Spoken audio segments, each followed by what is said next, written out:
Hello, hello. This is Tammy Brunk, Earth Sky Woman, and I'm beaming to you on the eve of the Gemini New Moon. And I'm so glad to be with you today. It's going to be the first time that I have done a full monthly report since October.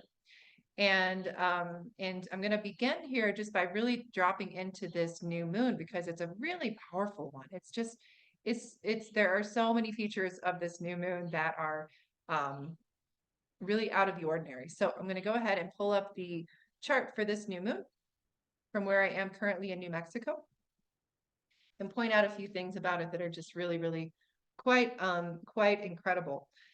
First of all, you're going to see this big stellium of planets in the sign of Gemini. And Jupiter just moved into the sign of Gemini on May 25th. And that only happens every 12 years that Jupiter will move into Gemini, changes sign about every year. So Jupiter kind of represents I always like to say that if as a collective, we want to really look at how we can focus our attention in a really beneficent way, if we want to really be connected to the spiritual, to the wisdom of a positive directional flow, then first of all look at Jupiter and the North Node. So with Jupiter, that's kind of our spiritual training ground right now. And with the North Node, that's how we get lined up with what our collective soul destiny is. So with Jupiter and Gemini, our spiritual training right now really is in the Gemini mysteries.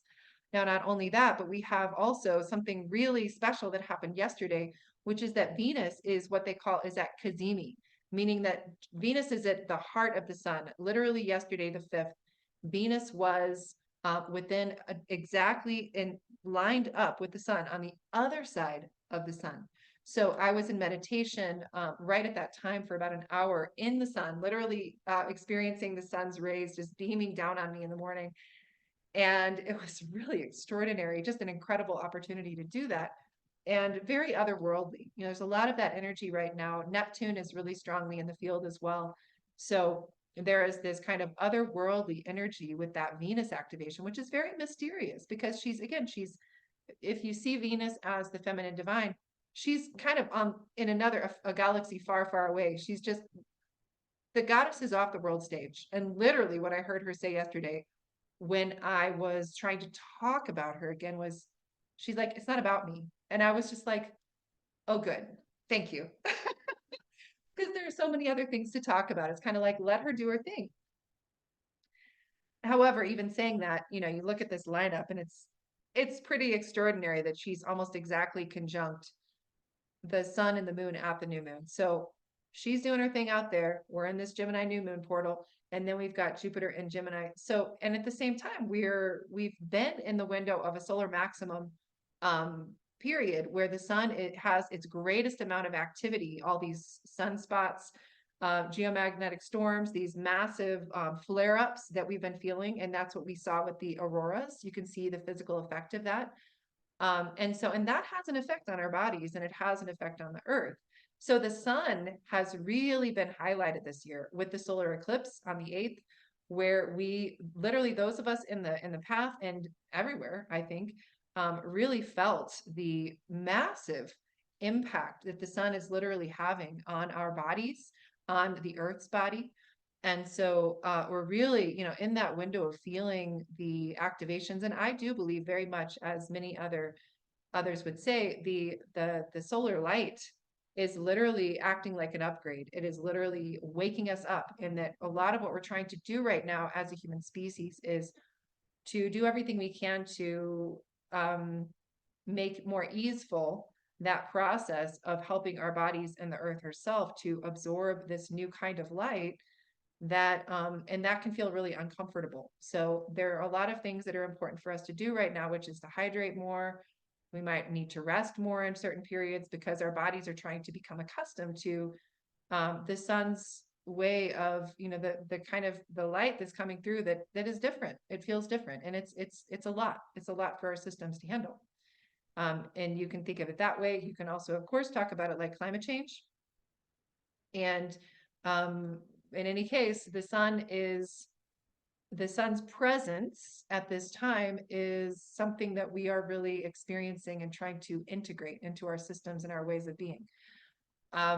So we have the sign of Gemini, which is of course highlighted right now at the new moon. It happens once a year, and sun and moon are both in the sun, and then now Jupiter as well, and Venus. So what is the true nature of Gemini? And I always like to ask, what is the primordial aspect? What is the core essence? What is even the aspect of the sign that is larger than the human? And for me, that aspect of Gemini is, first of all, think of it as an air sign. So it's about the energy of wind, of air, of even the breath. Gemini also has to do with, from my sense and my experience, because I have a Gemini moon, Gemini is the shapeshifter. And so when I think of Gemini, I actually literally think about how within many spiritual systems that come from people who are earth-based, their deities will look more like nature spirits. Like if you're in Mesoamerica, a lot of their deities, they're made out of lightning bolts, and they're made out of snakes, and they're made out of different kinds of animals or natural forms. It's like you see and feel them as representing different forces of the creation. And so, I'll often look at something like the Burney relief, which if you can look that up, scholars will say this figure of a goddess, of a deity, she has horns, she has wings, she has owl claws. They argue, is she Lilith? Is she Nana? Is she Ereshkigal? What I see in her is that she is like a deity from the Americas, for example, who is still very connected to the forces of life. And I see Gemini as actually, as the shapeshifter sign that she is, or he is, as being one who has the capacity to access or embody many of the different living forces or actual living beings of the earth. And it makes me think about two things. And I like to tell these stories with Gemini often. One is in a scholar, a deep ecologist, Paul Shepard, from my native Missouri, who talked about the way that, from his perspective, human beings as a species are unique in that they can embody any species, any landform, any tree, any mountain, that we have the capacity to embody all of those ways of being in the creation. And that's actually part of what we're here for, is to really be in such intimate communion that we can become those things. And he went on from that perspective to say, and this is part of why it can be so heartbreaking when we lose species, or we lose an ecosystem, or we lose a mountain, or we lose a forest, because we're actually losing a part of ourselves, which goes back to a shamanic principle that this body, this is my microcosm of the macrocosm, right? So as within, so without, that the earth lives inside of us, and our potential, our creative potential, is literally, as we are in human bodies on Gaia's body, that it is made richer, and that it is more comprehensive, complex, and particular, to the degree that the living ecosystems of Gaia maintain their particularity and their nuance and their complexity based on ecosystem and location and geography. Wow, I didn't mean to say all that, but there it is. So from my perspective, Gemini that is connected to Gaia, to the earth, has that capacity. There is a shamanic capacity to shapeshift and to become these different things. And my sense also is that original Gemini as a human, I always, even from when I first started kind of tuning into this, was that Gemini is connected to the Fae. And when I say Fae, I mean the fairies, or the world behind this world, the reality that, again, our indigenous ancestors, be they ancient Europeans or from the Americas or what have you, Africa, that there is this kind of understanding, or there's a way that Gemini can tune into the reality behind what we can see or sense with our sixth senses. So Gemini is the one, from my perspective, that can connect with so for example, when you look at a tree, can you connect to the tree in a way where you can almost like merge with it as a being, as a living reality, as another person, a personage, another nation, right? And I'm not saying that other signs can't do that, but there's something to me about the magical child present within Gemini consciousness that is more able to connect to the imaginal realms, which are connected to spirit, which also are part of what help us to see the subtle realms and see the living beings and the living energies behind things. So that's my sense, is that Gemini has that quality as well. Now, every sign has gone through 5,000 years of whatever you want to call it, the age of separation, age of patriarchy, however you want to say that. And so what happens to Gemini is that if Gemini is not really connected to the living earth and to the organic realms, then Gemini can get really split and live in the mind. So get really caught into monkey mind and really get split between the organic and the cerebral, the body and the mind. That's a challenge. And that's, for us, that is part of what we have to be very aware of right now. And it's important for us to be able to root into the last year that Jupiter has been in Taurus and the Jupiter Taurus conjunction. And really, because now we've had that training. So now we have the capacity to really root into our bodies, be really deeply connected to the earth. And when we do that, and then we activate that Gemini wisdom, then we are in the garden and we're able to talk to the stars and offer songs of praise and prayer to all of the beings and see ourselves as interconnected and remember the magic of this earthly realm. In a mundane way, or in a more human-based modern context, Gemini does have a lot of skill and dexterity literally at bringing in information from every different realm and telling the new story, telling stories based on everything that they gather. So that's also part of what we're going to sense and feel is this year with Jupiter and Gemini is, what's the story we want to tell? Now, the last thing I'll say about Gemini that is incredibly important is also has to do with fun and play, and the way that, if we are really going to create a new kind of reality, we can't do that if we can't exercise our imagination. And if we want to be in connection to spirit, then we often have to kind of soften our bodies and lighten our hearts, so that, you could say, some will say that we need to be able to raise our frequencies so that the angels, so that higher beings can actually connect with us and we can kind of meet and we can receive their downloads. And that can be seen as a higher expression of Gemini also, that when we kind of drop into beginner's mind, we wake up the child inside of us, that hopeful child who sees the magic in the world, that then we're just more available for divine to speak to us and through us. So I've been so in love with flowers lately.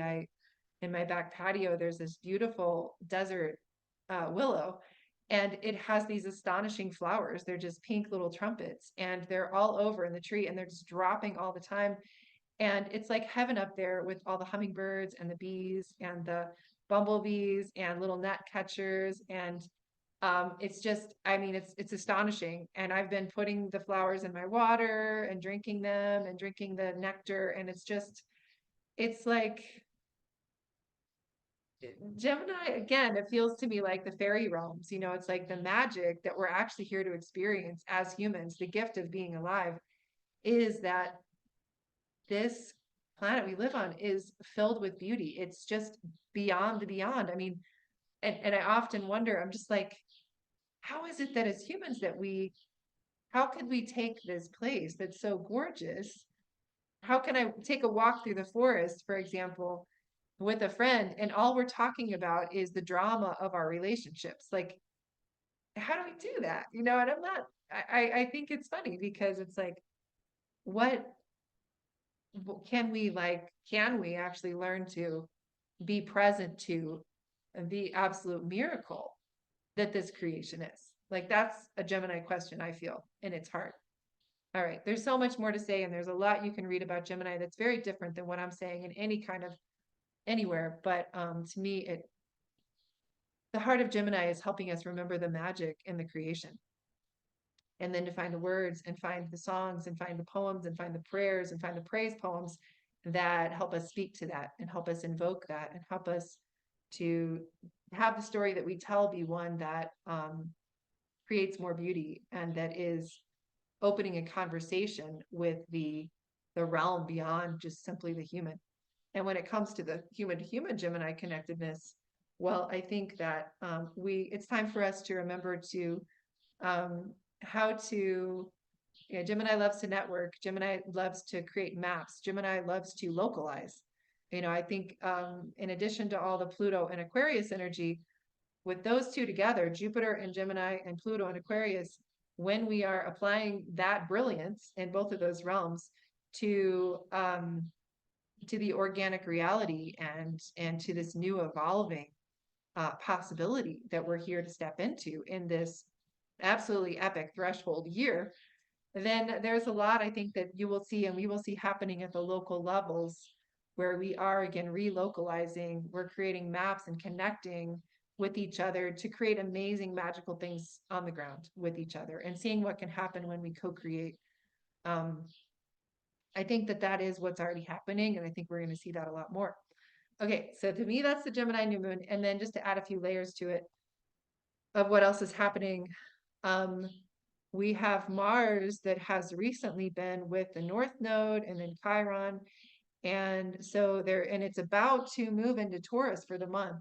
And so with Mars moving into Taurus, it's going to immediately be squaring Pluto. So we're already feeling that. So the masculine, the sacred masculine, has been doing a tremendous amount of healing.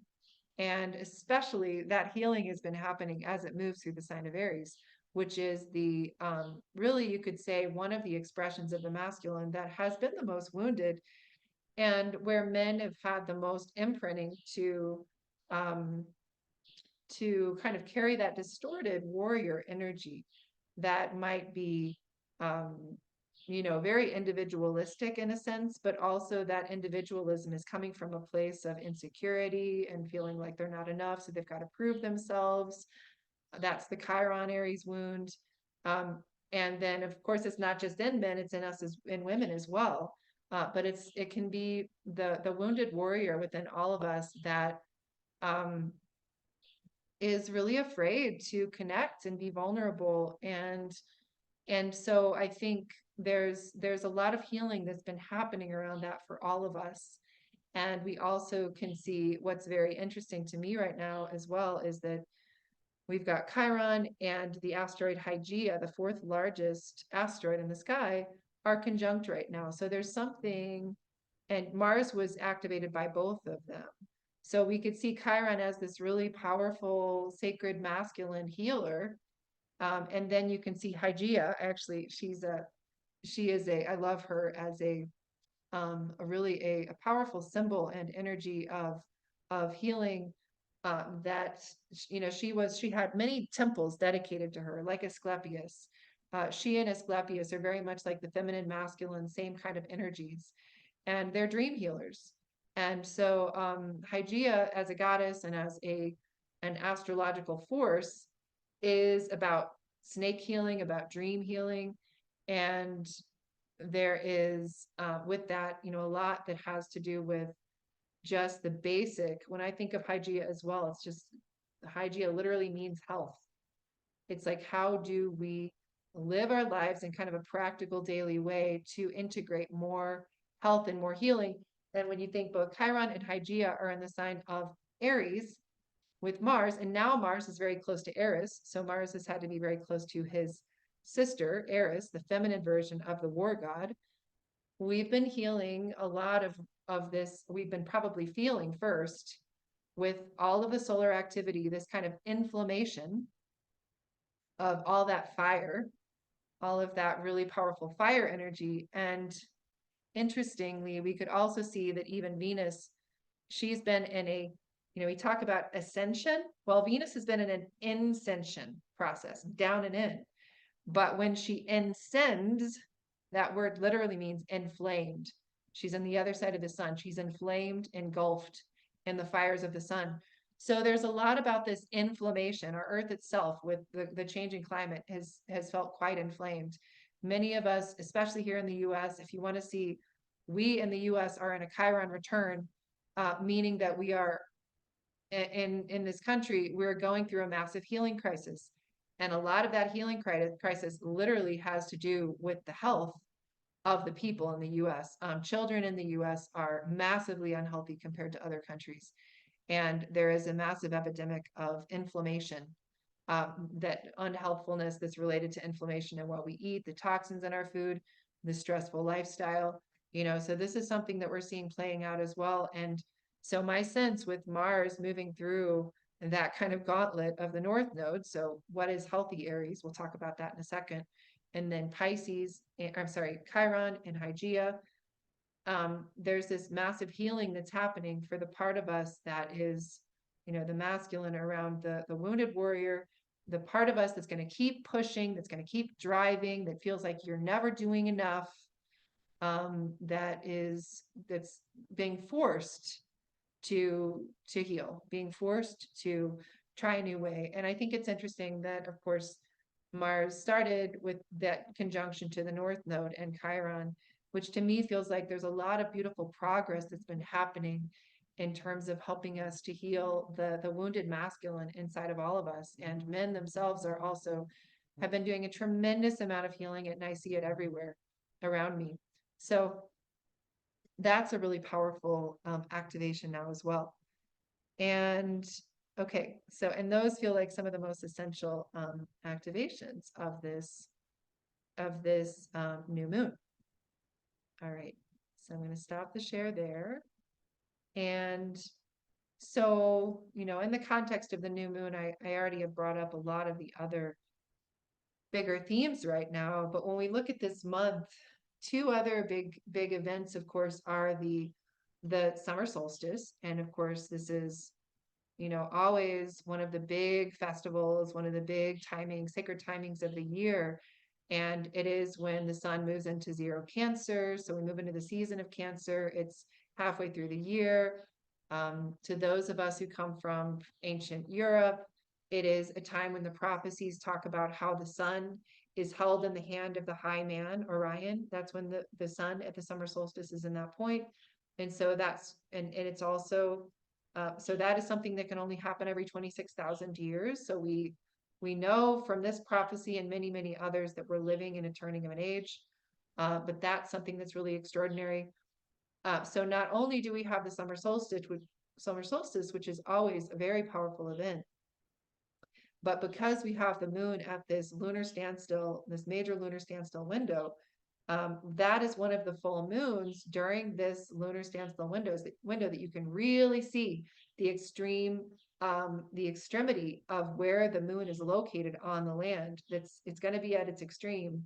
It won't be in this same location for almost another 19 years. And this full moon and the Sagittarius full moon, both of them, the last Sagittarius full moon, are both two that are really in an extreme relationship with the sun, and you're going to see them in a position that they won't be again. So this is, again, highlighting, it feels like now it's the case that every event is just, has massive ramifications. And 2024, I just continue to feel truly is the year, the big threshold year. And I'm going to go ahead and pull up the Capricorn moon.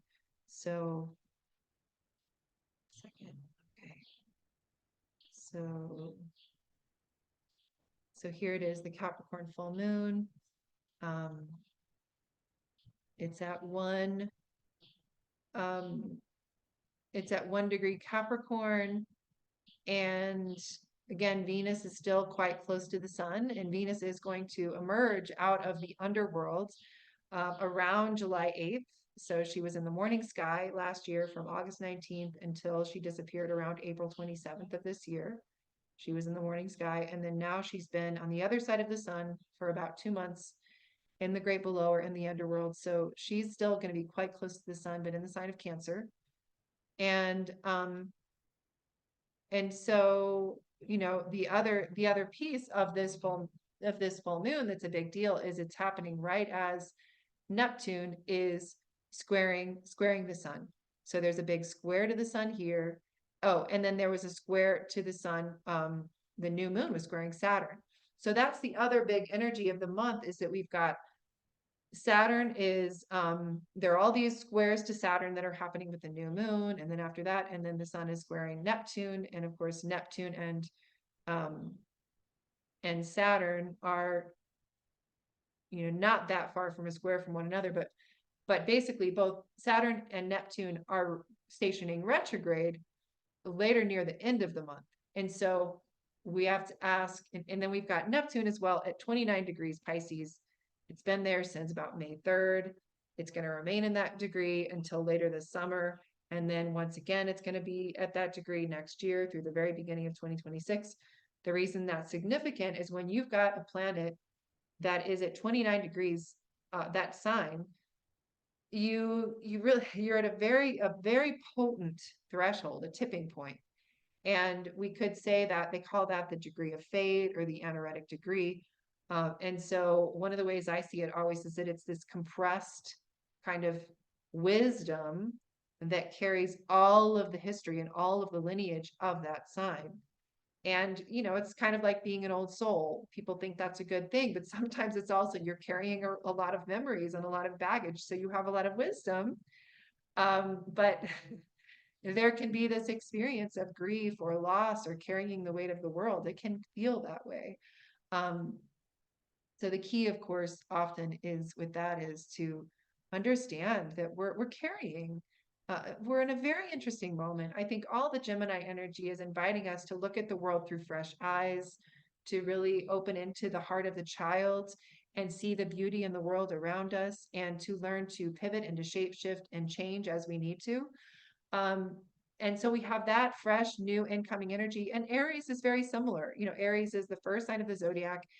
And so you've got North Node in Aries, and that's helping us kind of forge ahead at its best. Aries is helping us say, okay, we get to do this, you know, pretend like we're doing this for the first time and have this playful energy of creativity and zest. And I know who I am, and I know why I'm here, and I know what I'm doing. And this kind of, we need that. It's a playfulness. It's a force of will, like a 2-year-old, right? We need that. We need the Gemini energy. We've also really loved and needed the Taurus energy of being in the body and being here and enjoying this garden of earthly delights. So that has been a counterpoint to Capricorn in the last degrees. I'm sorry, Pluto in the last degrees of Capricorn that was active last year, and then it's going to be active again this fall. And then we've got Pluto at the very beginning degrees of Aquarius, which also has some of that new, fresh energy coming in. But then we've got, you know, Neptune at the last degrees of Pisces, and not only the last degree of the sign, but the very last degree of the zodiac. If you think of it in the traditional way of going from Pisces as the last sign and Aries as the first. So we are really living in such an interesting moment. And I think an interesting and important question to ask ourselves is to say, okay, you know, it feels like we've been running a marathon, I feel, and it feels like whether it's solar flares or just all the massive activation since 2012 and amplified in 2020, what we have been experiencing, and if you're still here, you're still standing, I think it can be easy to miss how much we are growing, how much we are evolving, how quickly we are becoming more awake and more aware of who we are, what we're here for, and I think more humbled, you know. And there's a massive difference between kind of false humility or the part of us that I think has often felt very kind of oppressed, or the part of us that's been programmed or culturally conditioned to not stand in our sovereignty and our power. That's real. And I think more and more part of our evolution now is that we're recognizing that many people, many of us are breaking free of that old programming. And we're looking around and we're saying, no, no, no, something needs to change massively. So there's that, that's real. And then there is also this simultaneous to that, this kind of awakening, there's also this kind of, um, gosh, how do I even say it? There's a deepening.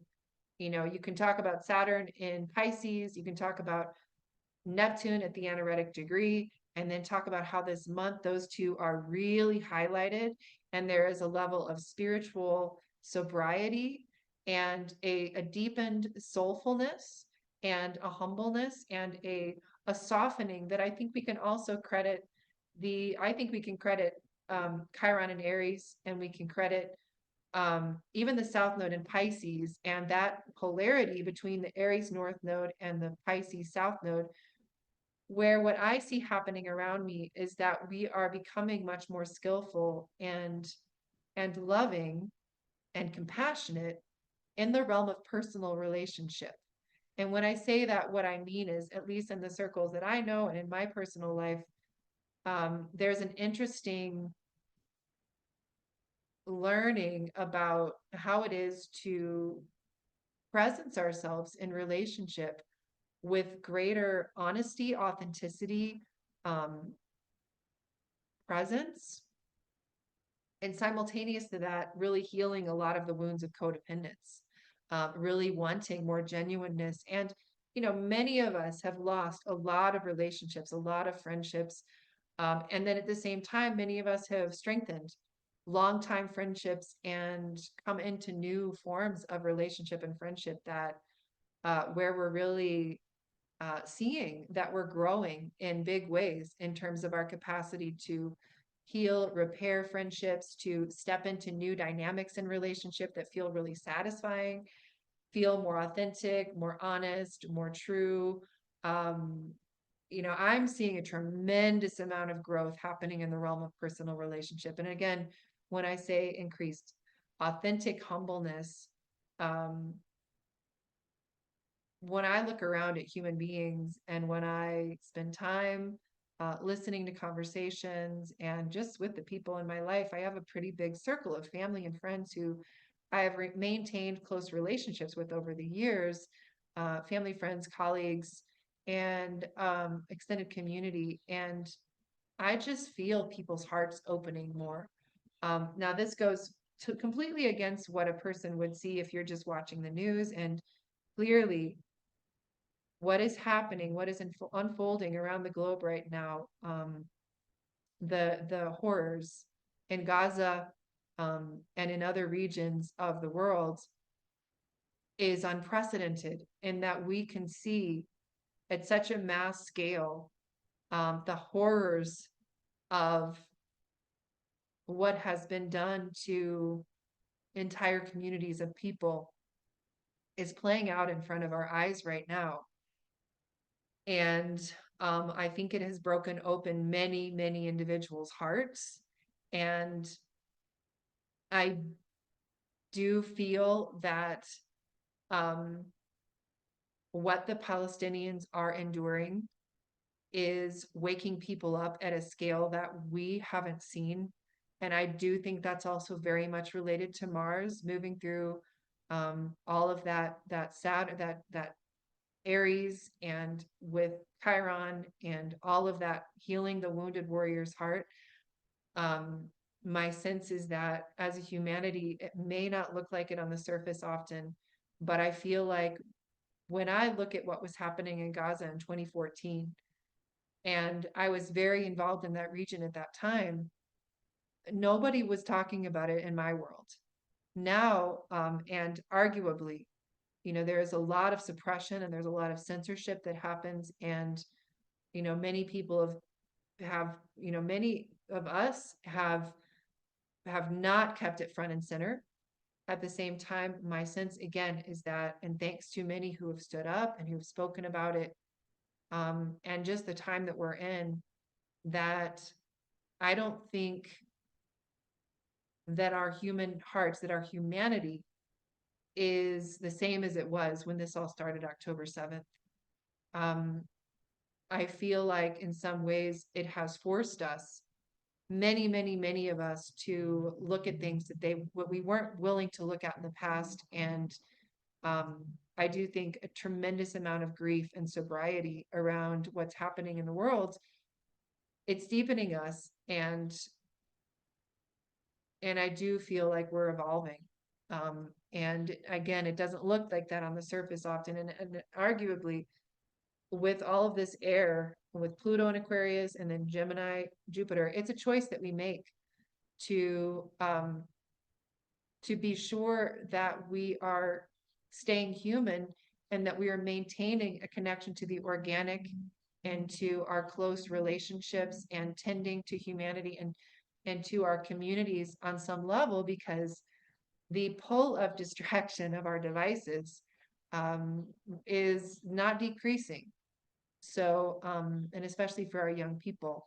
But I do want to say, to me, it feels like we have been doing so much work. I see it in so many people around me, to heal, to grow, to mend.